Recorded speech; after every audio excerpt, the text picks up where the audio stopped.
ഇപ്പോൾ രാഷ്ട്രീയ നിരീക്ഷകൻ കൂടിയായ പ്രൊഫസർ എ ജി ജോർജ് ചേരുകയാണ്. ശ്രീ എ ജി ജോർജ്, നിലവിൽ കേരളത്തിൻ്റെ അടുത്ത മുഖ്യമന്ത്രി ആര് എന്നുള്ളത് കേരള രാഷ്ട്രീയം ഉറ്റുനോക്കുന്നതാണ്. മലയാളികളടക്കം ഏറെ ആകാംക്ഷയോടുകൂടി നോക്കിക്കാണുന്ന ഒരു വിഷയം തന്നെയാണ്. അതിനെക്കുറിച്ചുള്ള വ്യക്തമായൊരു ചിത്രം ഇന്ന് തന്നെ ലഭ്യമാകുമെന്ന് നമുക്ക് പ്രതീക്ഷിക്കാമല്ലേ?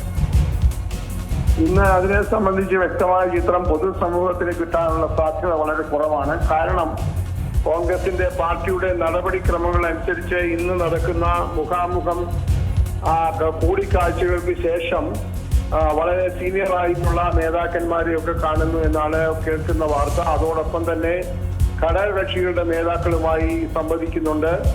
അതോടൊപ്പം തന്നെ മറ്റ് സീനിയർ ആയിട്ടുള്ള മുൻ KPCC പ്രസിഡന്റുമാർ ഉൾപ്പെടെയുള്ള ആളുകളുമായി സംവദിക്കുന്നുണ്ട്. പിന്നെ പല സീനിയർ നേതാക്കന്മാർ സ്വമേധയാ അവർക്ക് അഭിപ്രായം പറയണമെന്നുള്ള അനുവാദം ചോദിച്ചിട്ട് അവർക്ക് അനുവാദം കൊടുത്തിട്ടുണ്ട്. ചുരുക്കത്തിൽ പറഞ്ഞാൽ ഇങ്ങനെയുള്ള ഒരു നീണ്ട പ്രക്രിയ ഇത് പൂർത്തിയാക്കി കഴിഞ്ഞ് സ്വാഭാവികമായി അതെല്ലാം സംക്ഷിപ്ത രൂപത്തിലാക്കി ഏകോപിപ്പിച്ചുകൊണ്ട് കേന്ദ്ര നിരീക്ഷകരായിട്ടുള്ള രണ്ടുപേരും മടങ്ങി ഡൽഹിയിൽ ചെന്ന് അവിടെയും ഒരു കൂടിക്കാഴ്ച നടത്തി. അതിനുശേഷം കേൾക്കുന്ന വാർത്ത അനുസരിച്ച് ഈ ഇപ്പോൾ മുൻനിരയിൽ നിൽക്കുന്ന 3 പേരെയും VD സതീശൻ, രമേശ് ചെന്നിത്തല, KC വേണുഗോപാൽ എന്നിവരുമായും ഹൈക്കമാൻഡ് മുഖാമുഖം സംസാരിക്കാൻ സാധ്യതയുണ്ട് എന്നൊക്കെയാണ് പൊതുവെ കേൾക്കുന്നത്. അങ്ങനെ വരുമ്പോൾ ഈ പ്രക്രിയകൾ പൂർത്തിയാക്കാൻ ഇന്നിപ്പോൾ വ്യാഴാഴ്ചയായി 2-3 ദിവസങ്ങൾ കൂടി എടുക്കും. ഞങ്ങളുടെയൊക്കെ പ്രതീക്ഷ ഒരു ഞായറാഴ്ചയോടുകൂടി ഔദ്യോഗികമായി ഒരു പ്രഖ്യാപനം ഉണ്ടാകാൻ സാധ്യതയുണ്ട്. അതുകൊണ്ട് ഇന്ന് ഒന്നും പൊതുസമൂഹത്തിന് കിട്ടത്ത രീതിയിൽ സംഭവിക്കുകയില്ല. പിന്നെ അന്തഃപുരങ്ങളിലും അല്ലെങ്കിൽ മറ്റ് അകത്തളങ്ങളിലും ഒക്കെയുള്ള ചില വാർത്തകൾ നിങ്ങളെ പോലുള്ള മാധ്യമങ്ങൾക്ക് കിട്ടിയെന്ന് വന്നേക്കാം. പക്ഷെ അതൊന്നും ഔദ്യോഗികമായ വാർത്തയായിരിക്കില്ല. സാധാരണ കോൺഗ്രസ് പാർട്ടിയുടെ നടപടിക്രമം അനുസരിച്ച് ഈ പ്രക്രിയകൾ മുഴുവൻ പൂർത്തിയാക്കാൻ വർഷം 2-3 ദിവസങ്ങളെങ്കിലും എടുക്കും. അതുകൊണ്ട് ഞങ്ങളൊക്കെ ഇതുമായി ബന്ധപ്പെട്ട് നിൽക്കുന്നവരൊക്കെ മനസ്സിലാക്കുന്നത് ഒരു തിങ്കളാഴ്ചയോടുകൂടി ഒരു തീരുമാനം പ്രഖ്യാപിക്കപ്പെടുകയും തുടർ നടപടികൾ ഉണ്ടാവുകയും ചെയ്യുമെന്നാണ് ഇപ്പോൾ കരുതേണ്ടത്. ബാക്കിയെല്ലാം ഊഹാപോഹങ്ങളാണ്. ഇതിനകത്ത് നിങ്ങളോടുള്ള മാധ്യമങ്ങളോടുള്ള എല്ലാ ബഹുമാനത്തോടുകൂടി പറയട്ടെ, മാധ്യമങ്ങളൊക്കെ ഇപ്പോൾ ദൃശ്യമാധ്യമങ്ങളും അച്ചടി മാധ്യമങ്ങളും ഒക്കെ ഇതിൽ വാർത്ത സൃഷ്ടിക്കാൻ മത്സരിച്ചോടുകയാണ്. അതൊരു പക്ഷേ പിന്നെ മാധ്യമങ്ങളുടെ കളവ് കൂടിയാണ് എന്ന് പറഞ്ഞു. പക്ഷേ നട്ടാൽ കുറിക്കാത്ത രീതിയിൽ നുണപ്രചരണം നടത്തുന്ന മാധ്യമങ്ങളും ഈ കൂട്ടത്തിലുണ്ട്. നിങ്ങളോടുള്ള ആദരവോടുകൂടി തന്നെ പറയുന്നു.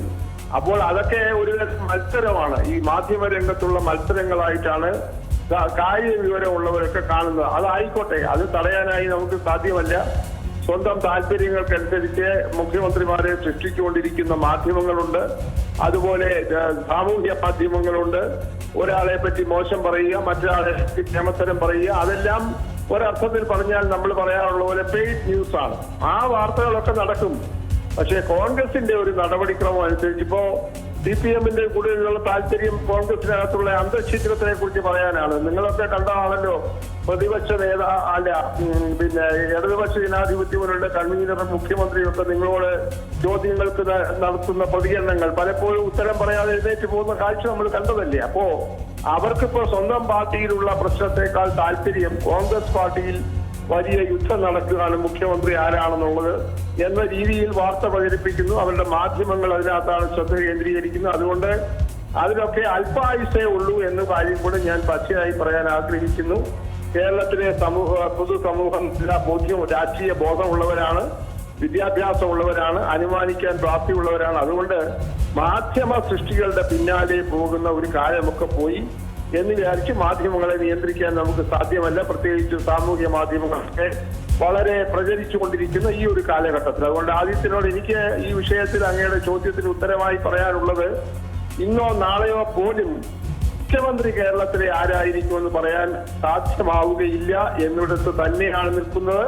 അതുകൊണ്ട് ഊഹാപോഹങ്ങൾക്ക് സാധ്യതയില്ല എന്നും ഞാൻ പറയുന്നു. ശരി, ശ്രീ എ ജി ജോർജ്, ഒരു ചോദ്യം കൂടി. അതായത് ഇത്തരത്തിലുള്ള സൃഷ്ടികൾ, മുഖ്യമന്ത്രിയെക്കുറിച്ചുള്ള വാർത്തകൾ മാധ്യമങ്ങളിലൂടെ പ്രചരിക്കുന്നു എന്ന് പറഞ്ഞതുകൊണ്ടാണ് ഇപ്പോൾ KC-ക്കും സതീശനും വേണ്ടി തൃശ്ശൂരിൽ ഇന്ന് രാവിലെ ഫ്ലെക്സ് ബോർഡുകൾ കണ്ടത് നമ്മൾ മാധ്യമങ്ങളിലൂടെ കണ്ടതാണ്. അത് കോൺഗ്രസ് പ്രവർത്തകർ തന്നെ, അനുകൂലികൾ തന്നെ, ഈ പക്ഷം ഗ്രൂപ്പിസം അത് വീണ്ടും തലപൊക്കുന്ന രീതിയിലുള്ള സൂചനകൾ കൂടിയാണ് നൽകിയിരിക്കുന്നത്. അതുപോലെ തന്നെ തിരുവനന്തപുരത്തും തൃശ്ശൂരിനും പുറകെ കൊല്ലത്തും കൊച്ചിയിലുമൊക്കെ VD സതീശനുള്ള പോസ്റ്റർ കണ്ടിരിക്കുന്നു. രമേശ് ചെന്നിത്തലയ്ക്ക് വേണ്ടിയുള്ള പോസ്റ്ററുകൾ, KPCCക്ക് മുന്നിൽ KC വേണുഗോപാലിന് അനുകൂലമായിട്ടുള്ള പോസ്റ്ററുകൾ, ഫ്ലെക്സുകൾ.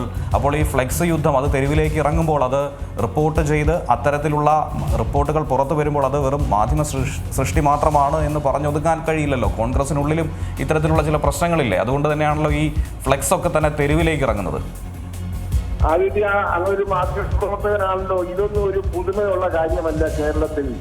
അതാണല്ലോ ഞാനൊരു വാക്യം അങ്ങോട് പറഞ്ഞത് ശ്രദ്ധിച്ചിരിക്കുന്നു. അവരവരുടെ താല്പര്യങ്ങളനുസരിച്ച് മുഖ്യമന്ത്രിമാരെ സൃഷ്ടിക്കുന്ന കുറെ ആളുകൾ കോൺഗ്രസ് പാർട്ടിക്ക് അകത്തുണ്ട് എന്ന കാര്യം നമ്മൾ ആരും നിഷേധിക്കുന്നില്ല. അതുകൊണ്ടാണ് ഞാൻ പറഞ്ഞത്. ഇപ്പോൾ സതീശനെ നമ്മൾ കണ്ടതല്ലേ, 2 ദിവസം മുമ്പ് എറണാകുളത്ത് എന്തായിരുന്നു അദ്ദേഹത്തിന്റെ സ്വീകരണം. റെയിൽവേ സ്റ്റേഷനിൽ നിന്ന് അദ്ദേഹത്തിന് പുറത്തിറങ്ങാൻ കഴിയാത്ത വണ്ണം 10,000-ങ്ങളല്ലേ അവിടെ അടുത്തുകൂടിയിട്ട് അദ്ദേഹത്തെ ഘോഷയാത്രയായി കൊണ്ടുപോയത്. അതുകൊണ്ട് അദ്ദേഹം മുഖ്യമന്ത്രിയാണെന്ന് കേരളത്തിലെ പൊതുസമൂഹം തീരുമാനിക്കാൻ സാധിക്കുമോ? അതുപോലെ തന്നെ KC വേണുഗോപാലിന് അനുകൂലമായിട്ട് എത്രയോ ഫ്ലെക്സുകൾ പലയിടത്തായിട്ട് ഉയർന്നു വരുന്നു. രമേശ് ചെന്നിത്തലയ്ക്ക് അനുകൂലമായിട്ട് അവിടെ വരുന്നു. അപ്പൊ ഈ ഫ്ലെക്സ് ബോർഡിന്റെ അടിസ്ഥാനത്തിലൊന്നും ഒരു മുഖ്യമന്ത്രിയെ നിർണയിക്കുന്ന ഏർപ്പാട്, അതിന്റെയൊക്കെ കാലം കഴിഞ്ഞു പോയി. ശ്രീ ആദിത്യൻ, അത് വെക്കാനുള്ള അവകാശമുണ്ട്. അതൊക്കെ ഗ്രൂപ്പ് അടിസ്ഥാനത്തിലാണ്, ഗ്രൂപ്പുകളാണ്. ഒരളവ് വരെ താങ്കൾ പറഞ്ഞത് ശരിയാണ്. താല്പര്യമുള്ള ആളുകൾ ഫ്ലെക്സ് ഉയർത്തും. അത് നമുക്ക് എങ്ങനെ തടയാൻ പറ്റും? അത് തെരുവിലേക്ക് ഉയർത്തി വെക്കുന്ന ഫ്ലെക്സ് ബോർഡുകൾ നമുക്ക് നീക്കം ചെയ്യാൻ പാർട്ടിക്ക് നടപടിയെടുക്കാൻ സാധിക്കുമോ? അതൊന്നും സാധ്യമല്ല. ഉദാഹരണമായിട്ട് ഇപ്പോൾ വടക്കൻ പറവൂരുള്ള സതീശന്റെ മണ്ഡലത്തിലുള്ള ആളുകൾ അവിടെ ഫ്ലെക്സ് ബോർഡ് വെച്ചാൽ നമുക്ക് എങ്ങനെ നിഷേധിക്കാൻ പറ്റും? എറണാകുളത്തുള്ളവർ വെച്ചാൽ പറ്റും. അതുപോലെ കോഴിക്കോടുള്ളവരെ KC വേണുഗോപാലിന് അനുകൂലമായി ഫ്ലെക്സ് ബോർഡ് വെച്ചാൽ നമുക്ക് എങ്ങനെ തടയാൻ സാധിക്കും? അപ്പൊ അതൊന്നും ഒരു പ്രധാനപ്പെട്ട വിഷയമല്ല. അത് കോൺഗ്രസ് പാർട്ടിക്ക് അതൊരു അജണ്ടയല്ല. ആ വിഷയങ്ങളെ കുറിച്ച് കോൺഗ്രസ് പാർട്ടി ചർച്ച ചെയ്യുന്നില്ല. ഒരു കാര്യം കൂടെ ഞാൻ പറയട്ടെ. ഇത് കുറെയൊക്കെ പ്രതിപക്ഷ കക്ഷികൾ, അല്ലെങ്കിൽ ഇന്ന് വരാൻ പോകുന്ന പ്രതിപക്ഷ കക്ഷികൾ, അത് കുറച്ചുകൂടി പച്ചയായി പറഞ്ഞാൽ CPM ഉൾപ്പെടെയുള്ള ആളുകൾ കുത്തിത്തിരിപ്പുണ്ടാക്കാൻ വേണ്ടി ഇതുപോലുള്ള അഭ്യാസങ്ങൾ കാണിക്കാൻ അവർ പിന്നാക്കം പോകുന്നവരല്ല. അതുകൊണ്ട് അവര് തന്നെ ഈ തരം വേലകൾ കാണിക്കുമെന്ന് വിശ്വസിക്കുന്ന കോൺഗ്രസുകാർ തന്നെ ഇവിടെയുണ്ട്.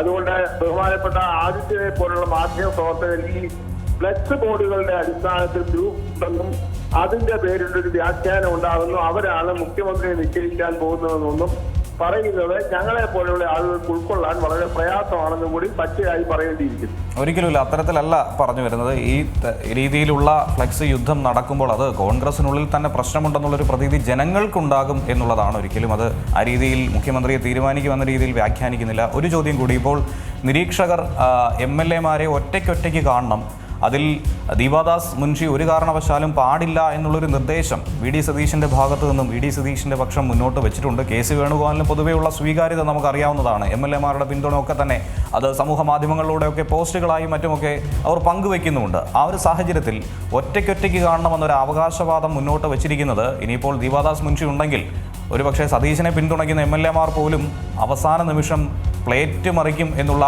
ഒരു ഭീതിയുടെ അടിസ്ഥാനത്തിൽ തന്നെ ആയിരിക്കുമോ? അത് ഒരളവ് വരെ ആ ഒരു ഭീതി, ഒരു തരത്തിൽ പറഞ്ഞാൽ അത് അസ്ഥാനത്തായി പോയി എന്ന് ചിന്തിക്കുന്ന വളരെ പ്രധാനപ്പെട്ട സീനിയറായിട്ടുള്ള നേതാക്കളുണ്ട്. സതീശൻ അങ്ങനെ ഒരു നിബന്ധന വെക്കാൻ പാടില്ലായിരുന്നു. കാരണം ദീപാദാസ് മുൻഷി കഴിഞ്ഞ ഏതാണ്ട് 2 വർഷങ്ങളായി തന്നെ കേരളത്തിൽ അവരുടെ ചുമതല നിർവഹിക്കാനായിട്ട് അവരോട് തമ്പടിച്ച് താമസിക്കുന്ന ഒരാളാണ്. അവർക്ക് എല്ലാ നേതാക്കന്മാരെയും കേരളത്തിന്റെ രാഷ്ട്രീയ കാലാവസ്ഥയെ കുറിച്ച് നല്ല ബോധ്യമുള്ള ഒരു വനിതയാണ്. അവർക്ക് കേരളത്തിലെ എല്ലാ നേതാക്കന്മാരുമായി നല്ല സൗഹൃദ ബന്ധമുണ്ട്. അങ്ങനെയൊക്കെ വരുമ്പോൾ അവരുടെ മനസ്സിൽ തന്നെ ചിലപ്പോൾ ഒരു മുൻവിധി ഉണ്ടാകുമോ എന്നുള്ള ഭയം കൊണ്ടോ ആശങ്ക കൊണ്ടോ സതീശൻ പറഞ്ഞതാകാം. അത് ഔദ്യോഗികമായി സതീശൻ അങ്ങനെ പറഞ്ഞു എന്നുള്ളത് പുറത്തു വന്നിട്ടില്ല. ഇങ്ങനെയൊക്കെ കേൾക്കുന്നു.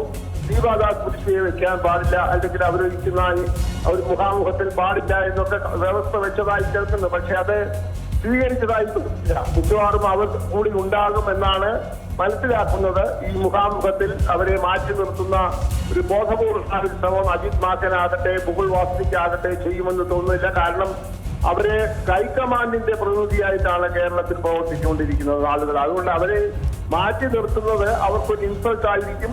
അതിനെ തയ്യാറാക്കുന്നില്ല. പക്ഷേ സതീശനെ പോലെയുള്ള ഒരാൾ അങ്ങനെ ഒരു ഭയം പ്രകടിപ്പിക്കേണ്ടതായിരുന്നില്ല എന്ന അഭിപ്രായമുള്ളവരുണ്ട്. അദ്ദേഹം പ്രകടിപ്പിച്ചിട്ടുണ്ടോ എന്നുള്ളത് വ്യക്തമായി അറിഞ്ഞിട്ടുണ്ട്. അതെന്തായാലും മുഖവിലേക്ക് കോൺഗ്രസ് ഹൈക്കമാൻഡ് എടുക്കുമെന്ന് തോന്നുന്നില്ല. അവർക്ക് അർഹമായ പരിഗണനയും അവരുടെ അഭിപ്രായങ്ങൾക്ക് തക്കതായ വിലയും കൊടുക്കുമെന്നാണ് കരുതേണ്ടത്. പക്ഷേ ഒരു മുൻവിധി ഒന്നും ഉണ്ടാകാതിരിക്കണം എന്നുള്ള ഒരു സതുദ്ദേശത്തോടു കൂടി ആയിരിക്കണം സതീശൻ അത് പറഞ്ഞത് എന്ന് വേണം അനുമാനിക്കാൻ. അതുകൊണ്ട് അത്തരം കാര്യങ്ങൾ ഇപ്പോൾ മുഖാമുഖം പറയാൻ ധൈര്യമുള്ള MLA-മാർക്ക് ഒറ്റയ്ക്ക് പറയുമ്പോൾ അവർക്ക് പറയാമല്ലോ. ആ അഭിപ്രായങ്ങൾ രേഖപ്പെടുത്തിയാൽ അത് ഒരു പരസ്യമായ രേഖയല്ലല്ലോ, അത് ഹൈക്കമാൻഡിന്റെ പ്രതിനിധികളല്ലേ അത് കൈകാര്യം ചെയ്യുള്ളൂ.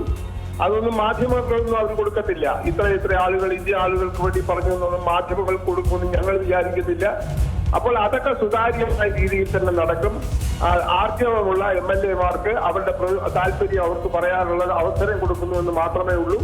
അതിന്റെ സംഖ്യാബലം നോക്കിയൊന്നും അല്ല മുഖ്യമന്ത്രിയെ നിർണയിക്കാൻ പോകുന്നത് എന്നും കൂടി ഇതിനോട് ചേർത്ത് പറയാനായിട്ട് ഞാൻ ആഗ്രഹിക്കുന്നു. ഇതിനോട് ചേർത്ത് പറയേണ്ട മറ്റൊരു കാര്യം കൂടി, അതായത് സതീശൻ ഇങ്ങനെ ഒരു ആവശ്യം വെച്ചപ്പോൾ മറുഭാഗത്ത് മുതിർന്ന നേതാക്കൾ പറഞ്ഞൊരു കാര്യമുണ്ട്. 2021 ഒരു കാരണവശാലും ഇനി ആവർത്തിക്കരുത്. അതായത് പെട്ടെന്ന് തന്നെ യാതൊരു മുന്നറിയിപ്പും ഇല്ലാതെ പ്രതിപക്ഷ നേതൃസ്ഥാനത്ത് നിന്നും രമേശ് ചെന്നിത്തലയെ വെട്ടിമാറ്റിയതുപോലെ ഒരു നടപടി ആകരുത് മുഖ്യമന്ത്രിയെ തീരുമാനിക്കുന്നതിൽ, എല്ലാവരുമായി ചർച്ച ചെയ്തായിരിക്കണം നടപടി എന്ന് പറഞ്ഞിരിക്കുന്നതും VD സതീശനുള്ള മറുപടിയായി തന്നെ നോക്കിക്കാണേണ്ടതില്ലേ? തിരിച്ചുള്ള ഒരു കൊട്ടായി അതിനെ വ്യാഖ്യാനിക്കാമോ? അല്ല, അത് വേണം. അങ്ങനെ വ്യാഖ്യാനിക്കുന്നതിന് തെറ്റു പറയാനൊക്കത്തില്ല. ഏതായാലും ഒരു കാര്യമുണ്ട്, അന്ന് 2001 ഉണ്ടായതുപോലെ ഉള്ള ഒരു രീതിയല്ല. ഇപ്പൊ 25 വർഷം കഴിഞ്ഞപ്പോൾ പാർട്ടിയുടെ സമീപനത്തിലും പാർട്ടിയുടെ തീരുമാനങ്ങൾ എടുക്കുന്ന രീതിയിലും ഒക്കെ വലിയ വ്യത്യാസം വന്നിട്ടുണ്ട്. മാത്രമല്ലല്ലോ, ഞാൻ തുടക്കത്തിൽ പറഞ്ഞല്ലോ, ഈ കേന്ദ്ര നിരീക്ഷകർ അവരോട് ആവശ്യപ്പെട്ടവരെ പോലും കാണാനുള്ള മനസ്സ് കാട്ടിയിരിക്കുകയാണ്. ഔദ്യോഗിക സ്ഥാനത്തില്ലാത്ത സീനിയർ നേതാക്കന്മാർ ഇവരെ കാണണമെന്ന് പറഞ്ഞു. അത് സ്വകാര്യമായി അവർക്ക് അഭിപ്രായം പറയാനുള്ള സ്വാതന്ത്ര്യം ഉള്ളതുകൊണ്ട് അവരെയും വിളിച്ചിട്ടുണ്ടെന്നാണ് ഞാൻ മനസ്സിലാക്കുന്നത്. മാത്രവുമല്ല, മുൻ KPCC പ്രസിഡന്റ് പോലെയുള്ളവരെയൊക്കെ കാണുന്നുണ്ടെന്ന് കേൾക്കുന്നു. അപ്പോൾ അത് കഴിയുന്നിടത്തോളം പൊതുവികാരം മനസ്സിലാക്കുകയും ജനവികാരം മനസ്സിലാക്കുകയും, ഇന്നലെ തന്നെ താങ്കൾക്കറിയാമല്ലോ, അവർ വന്ന് അല്പ സമയത്തിനുള്ളിൽ തന്നെ ബഹുമാനപ്പെട്ട AK ആന്റണിയായി അവർ സംഭാഷണം നടത്തി, അവർ ആശയവിനിമയം നടത്തി. അവർ വന്ന് ഉറയ്ക്കുന്നതിന് മുമ്പേ അവർ ചെയ്തു. അപ്പൊ അതൊക്കെ ഒരു സുതാര്യമായ രീതിയിൽ തന്നെയാണ്. അതുകൊണ്ട് ഒരു അത്ഭുതം വിസ്മയമൊന്നും സംഭവിക്കാനില്ല. മുഖ്യമന്ത്രിയുടെ പ്രഖ്യാപനത്തിൽ അത് ന്യായമായ രീതിയിലൊക്കെ ആയിരിക്കും എന്ന കാര്യത്തിൽ തർക്കമില്ല. ഒരു കാര്യം കൂടെ, ഇപ്പൊ 3 പേർ മുഖ്യമന്ത്രിമാരാകാൻ താല്പര്യപ്പെടുന്നു, ഒരാൾക്ക് ആകാൻ പറ്റുള്ളൂ. അങ്ങനെ വരുമ്പോൾ ഇനി അതിന്റെ പേരിൽ മറ്റു 2 പേർ എന്തൊക്കെയായിരിക്കും സാധനങ്ങൾ ഉണ്ടാക്കാൻ പോകുന്നതെന്നൊക്കെയുള്ള ഭാവനാ സൃഷ്ടികളൊക്കെ ഇപ്പൊ തന്നെ പുറത്തു വന്നിട്ടുണ്ട്. അതവിടെ ഇരിക്കട്ടെ, അതിനുള്ള സമയമായില്ല. അതെല്ലാം കണ്ടുകൊണ്ടുള്ള ഒരു തീരുമാനമായിരിക്കും നിരീക്ഷകരുടെ ഭാഗത്തു നിന്ന് ശുപാർശ പോകുന്നത് എന്ന് തന്നെ വേണം കരുതാൻ. ശരി, വളരെ നന്ദി ശ്രീ AG ജോർജ്. ഏറ്റവും പുതിയ വാർത്തകളും വിശേഷങ്ങളും വിരൽ തുമ്പിലറിയാൻ Zee മലയാളം ന്യൂസ് എല്ലാ ഡിജിറ്റൽ പ്ലാറ്റ്ഫോമുകളിലും ലഭ്യം.